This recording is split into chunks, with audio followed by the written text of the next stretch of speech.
सास का अखाड़ा बहू ने पछाड़ा।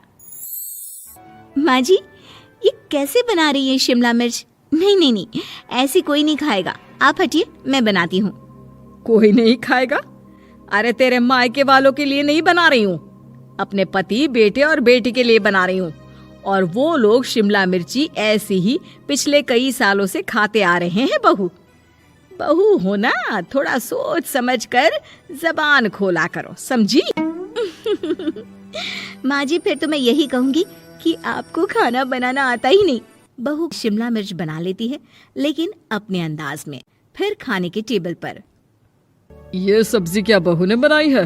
आज बहुत अलग लग रही है। भाभी, रंग तो बड़ा अच्छा दिख रहा है सब्जी का। अरे नहीं नहीं, मुझे तो माँ के हाथ वाली खानी थी। क्या है रीना, सब्जी माँ को ही बनाने दिया करो ना। सास, जिसे अब थोड़ा सा अपना पल्ला भारी दिख रहा होता है।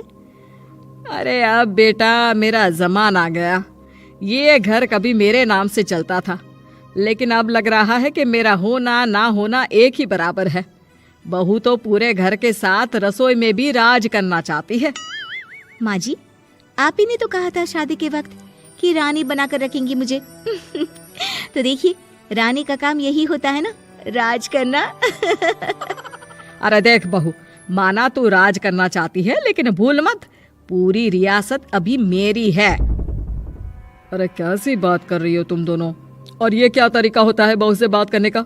बेचारी अभी तो आई है, उसको आजादी भी नहीं दोगी क्या? तो वो इस घर को अपना घर कैसे समझेगी?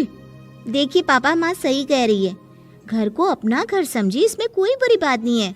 लेकिन सिर्फ अपना और हमें पराया करने की कोशिश करे ना जी ना, ये सोच तो बिल्कुल अच्छी नहीं है। देख, तू छोटी है ना, छोटी की तरह रहा कर। हर बात पर बीच में ना बोला कर। क्यों? वो मेरी बेटी है तो मेरे तरफ से ही बोलेगी ना। माँ जी, ये तरफ क्या होता है? हाँ, वो मेरी बहन नहीं है क्या? मैं मानती हूँ कि आज मैंने सब्जी बना दी, लेकिन थोड़ा खाने में बदलाव करना हम स्त्रियां भी तो जानती हैं और चाहती भी हैं। तो इसका मतलब ये तो नहीं कि घर के खाने की कोई वैल्यू ही नहीं है। देख, मैं कोई बहस नहीं करना चाहती, जाओ खाना खा लो। सभी खाना खाने बैठ जाते हैं। अगले रोज, माँ जी प्लीज, ये आस पड़ोस वालों को बोलिए ना, मुंह उठाकर घर में मत आ जाया करे। अरे किसी के घर आने जाने का कुछ वक्त तो होना चाहिए। यहाँ तो सारा दिन मानो लोगों ने धर्मशाला बनाकर रखी है। बहू, वो हम लोगों के परिवार जैसे हैं, पिछले 25 साल से हमारे साथ है। और ये मेरा घर है, यहाँ कौन आएगा कौन नहीं ये तू कैसे डिसाइड करेगी? और हाँ, तुझे अगर पसंद नहीं ना तो अपने कमरे में चली जाया कर। वो लोग बात ही कर रहे होते हैं कि पड़ोसन आ जाती है। अरे बहन, हम लोगों ने जागरण रखा है माता का आज रात, सुबह का भंडारा भी, तो बहू रानी को लेकर आना। आना हाँ बिटिया। अच्छा चलती हूँ, और घरों में भी निमंत्रण देना है। अरे हाँ हाँ, हम जरूर आ जाएंगे। वैसे किस किस को बुला रही हूँ? वो तुम्हारी ननद और भाभी भी आ रहे हैं क्या?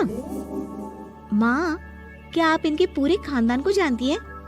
अरे भाभी ने ही तो मेरी ननद की शादी की पूरी तैयारियां कराई थी, और मेरे मायके में भी पापा की मौत के बाद वहाँ रहकर इन्होंने ही मुझे संभाला था। इतना तो कोई किसी के लिए नहीं करता।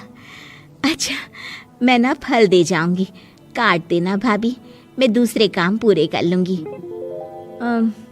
मेरी तो तबीयत खराब है माँ जी, आप ही काट देना सारे फल।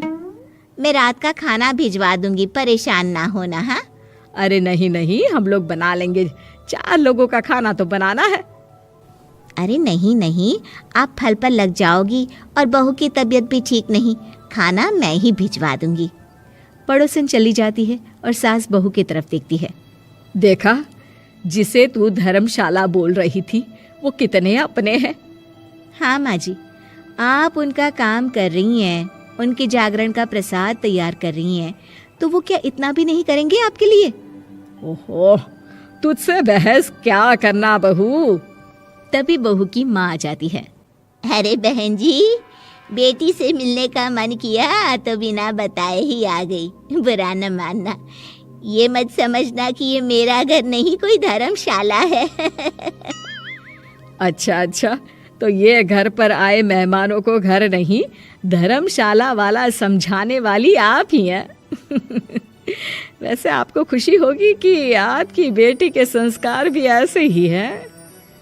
अरे माँ, किन बातों को सुन रही हो? आओ अंदर आ जाओ माँ। माँ बेटी के साथ अंदर आती है तो उसे अचार की महक आती है। हाय रे, कितनी अच्छी महक है। क्या बनाया है बहन जी? अचार बनाया है। आपकी बेटी बोल रही थी कि आप लोग कुछ अलग तरीके से बनाते हैं। मैं तो बस ऐसे ही। हम लोगों के घर पर तो अचार टिकता ही नहीं है। अरे आता ही किसे है अचार बनाना? लेकिन जैसे ही बेटी माँ को कमरे में ले जाती है, क्या है माँ, क्यों आ गई यहाँ पर? बताकर तो आना चाहिए। अरे कैसी बात कर रही है बेटी? माँ को बेटी से मिलने का मन किया तो क्या माँ नहीं आ सकती?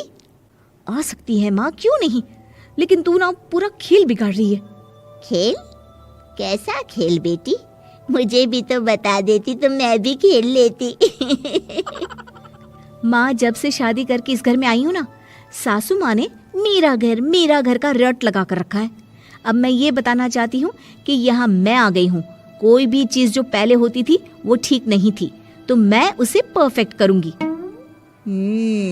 अच्छा, यानी बात सिंहासन की है कि पहली रानी को उतारना है। हाँ माँ, तुम्हें जो समझना है समझो, लेकिन बात तो यही है। पर बेटा वो बेटी कुछ नहीं समझती और दरवाज़ा खोलकर बाहर चली जाती है। माँ, जो कि एक अच्छी औरत होती है, बेटी को समझाने की कोशिश तो करती है। बाहर सास के सामने माँ कहती है, अरे बहन जी, आप चलिए ना मेरे साथ मेरे घर, बहू का मायका भी देख लीजिए। अरे नहीं नहीं बहन जी, आप ही रुकिए हम लोगों के पास। शाम को जागरण है, वहाँ ले चलेंगे। उसी का प्रसाद तैयार कर रही हूँ। अच्छा, हमें भी तो सिखा दीजिए कैसे तैयार करते हैं। अरे कैसी बात कर रही हो माँ, कितने जागरण करवा चुकी हो तुम? देख बेटी, एक बात गांठ बांध ले, हर बेटी माँ के घर जो होता है वो देखती है, लेकिन सीखती वो सास के पास ही है। सास का संस्कार वो अपनी सास से सीखती है, जो वो अपनी बहू को देती है। तो बेटी, यहाँ के रीति रिवाज, रहन सहन, बोली भाषा अपनी है, जिसे तुझे ना सिर्फ फॉलो करना है बल्कि सीखना भी है। और जहाँ तक सवाल है पूरे घर की रानी बनने का, तो जब तक तेरी सास महारानी है तो रानी ही तो रहेगी। क्यों बेटा? बहू माँ की बात समझ जाती है और सास भी बहू की माँ का मन ही मन शुक्रिया